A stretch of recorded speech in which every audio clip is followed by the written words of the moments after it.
আজকে অত্যন্ত দুঃখ ভারাক্রান্ত হৃদয় নিয়ে আপনাদের মাঝে আমি উপস্থিত হয়েছি। আজকে আমাদের ডাকে সাড়া দিয়ে আজ এখানে উপস্থিত হয়েছেন ধর্মপ্রাণ মুসলমান সম্প্রদায়ের লোকজন উপস্থিত হয়েছেন। আমার সন্তান তুল্য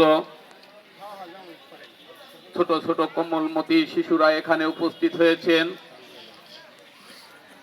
বাংলাদেশের স্বাধীনতা সার্বভৌমত্ব রক্ষার প্রতীক,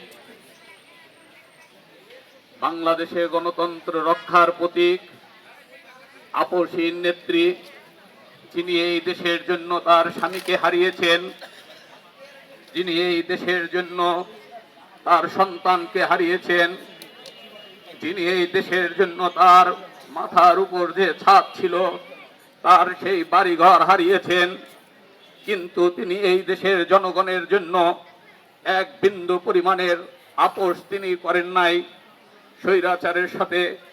আপনারা দেখেছেন 2013 সালে 5ই মে যখন শাপলা চত্বরে নির্মমভাবে হত্যাকাণ্ড ঘটনা ঘটিয়েছিল ফ্যাসিস্ট হাসিনা, সেদিন একটা বলিষ্ঠ কণ্ঠস্বর আপনাদের সাথে একাত্মতা ঘোষণা করে দৃঢ়চিত্তভাবে প্রতিবাদ করেছিলেন। তিনি হচ্ছেন আমাদের মা দেশনেত্রী বেগম খালেদা জিয়া।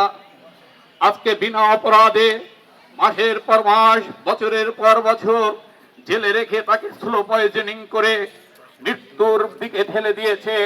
আমরা আমাদের সুস্থ মাকে আমরা আদালতে দিয়ে এসলাম, কিন্তু ওই ক্যাঙ্গারু কোর্ট মিথ্যা মামলায় তাকে দিনের পর দিন জেলে রেখে স্লো পয়জনিং করে আজকে মৃত্যুর শয্যায় তাকে নিয়ে গেছে। তিনি আজকে মৃত্যুর সাথে পাঞ্জা লড়ছে।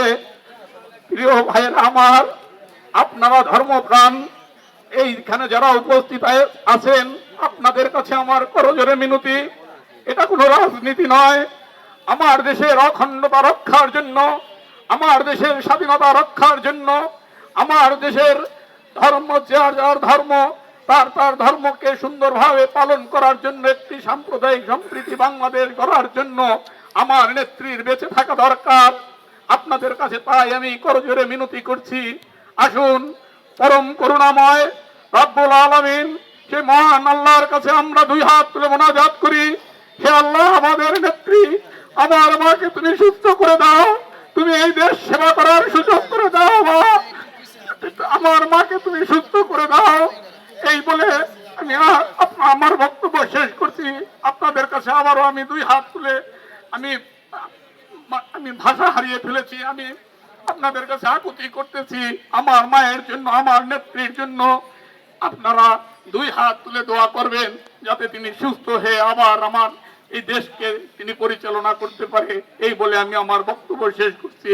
সবাইকে ধন্যবাদ এখানে উপস্থিত হওয়ার জন্য। সবাইকে আমি আমার ব্যক্তিগত পক্ষ থেকে, আমার দলের পক্ষ থেকে আপনাদের প্রতি কৃতজ্ঞতা প্রকাশ করছি। সালাম দিচ্ছি আপনাদেরকে, সশ্রদ্ধ সালাম গ্রহণ করুন আমার। আসসালামু আলাইকুম। সবাই ভালো থাকবেন। বাংলাদেশ জিন্দাবাদ, তারেক রহমান জিন্দাবাদ, শহীদ প্রেসিডেন্ট জিয়াউর রহমান অমর হোক, দেশনেত্রী বেগম খালেদা জিয়া জিন্দাবাদ।